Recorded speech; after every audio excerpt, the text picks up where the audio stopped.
Bienvenue dans Terrienne. Cette semaine, Terrienne a choisi de mettre en lumière ces femmes aux cheveux gris, blancs, aux rides assumées ou pas. Dans les magazines et les publicités, longtemps invisibilisées, les femmes de 60 ans et plus, célèbres ou non, ne se cachent plus. Alors assiste-t-on à un effet de mode ou à la fin d'un tabou qui sonnerait enfin comme la revanche des vieilles? La photographe Clélia Odette a lancé en 2021 un projet baptisé Belle Môme pour justement chercher à déconstruire le regard posé sur les corps des femmes âgées. Devant son objectif, elles osent enfin se découvrir, une mise à nu parfois ressentie comme une libération, mais comment vivent-elles réellement leur vieillissement? Voici la réponse de la photographe. Alors ça dépend, il y en a qui sont très contentes de vieillir, il y en a d'autres pas du tout, et puis ça dépend du corps en fait, du fonctionnement du corps. Pour certaines femmes, il y a certaines choses qui lâchent. La santé,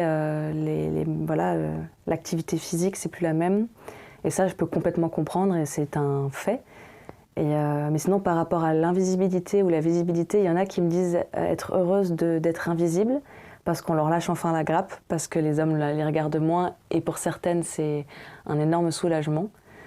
Mais pour d'autres, c'est l'inverse. C'est « Ah bah mince, pourquoi on ne me regarde plus? Est-ce que je suis plus assez attirante ?» Donc il y a vraiment de tout. Alors, dans son livre « Qui a peur des vieilles ?», la journaliste Marie Charelle s'est elle aussi intéressée au 3e et au 4e âge des femmes. Agisme, sexisme, pour elle, c'est toujours la double peine. On peut déjà dire que l'agisme concerne aussi les hommes, bien sûr, mais les femmes, entre guillemets, cumulent l'agisme et le sexisme. Et par ailleurs, on juge beaucoup les femmes à l'aune de leur jeunesse quand on regarde leur corps. Donc, quand elles vieillissent, il y a encore cette idée qui, moi, me paraît complètement folle et archaïque, qu'elles perdent de la valeur avec l'âge. Alors que les hommes, il y a encore cette idée que c'est la sagesse, c'est l'expérience. Enfin, tout le registre de vocabulaire sur le vieillissement des hommes est beaucoup plus positif que la femme, la mégère, la ménopausée, comme si c'était des insultes.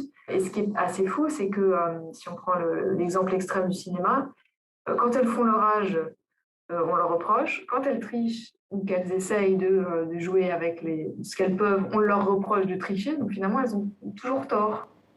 Et pourtant, les femmes seniors sont de moins en moins invisibles. Certaines deviennent même égéries de grandes marques de luxe. Encore faut-il qu'elles soient belles. Le temps n'efface pas les injonctions. Il y a quelque chose qui change aussi parce que la société vieillit. Et que là aussi, si on synthétise un peu, les femmes de plus de 50 ans, ça devient quand même un groupe démographique assez important.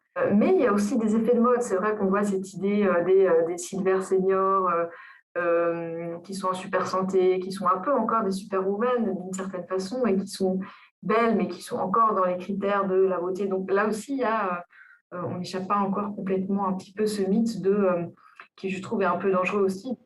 Voilà un dossier à retrouver sur le site de Terrienne. Pour d'autres infos, rendez-vous la semaine prochaine.